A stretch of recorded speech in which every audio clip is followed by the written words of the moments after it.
আসসালামু আলাইকুম সম্মানিত দর্শক, আজকে আমরা ব্যঞ্জন বর্ণ ঢ প্র্যাকটিস করব। তাহলে চলুন শুরু করা যাক। প্রথমে আমরা এভাবে পূর্ণ একটি মাত্রা দিয়ে নিব, তারপরে মাত্রার এই শুরু থেকে আমরা এইভাবে এনে এই পর্যন্ত নিয়ে এসে এভাবে গোল করে দিব। সুন্দর ঢ হয়ে গেল। দর্শক, আমি আরও প্র্যাকটিস করছি। প্রথমে আমরা সোজা একটি মাত্রা দিয়ে নিব, তারপরে মাত্রার এই শুরু থেকে আমরা এখানে এনে এভাবে গোল করে দিয়ে দিব।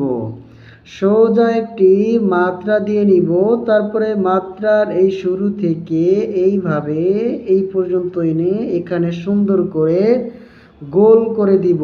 ঢ হয়ে গেল। দর্শক, এই ঢ বর্ণটি অনেকেই ভুল করে থাকে। তো প্রথমে আমাদেরকে সোজা একটি পূর্ণ মাত্রা দিতে হবে, এটি পূর্ণ মাত্রা যুক্ত বর্ণ। তারপরে মাত্রার শুরু থেকে আমরা এইভাবে এনে এই পর্যন্ত এনে গোল করে দেব সুন্দর করে। তাহলেই আমাদের ঢ হয়ে যাবে।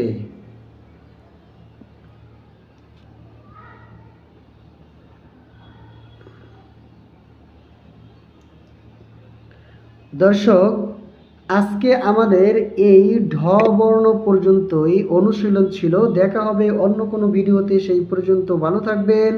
আল্লাহ হাফেজ।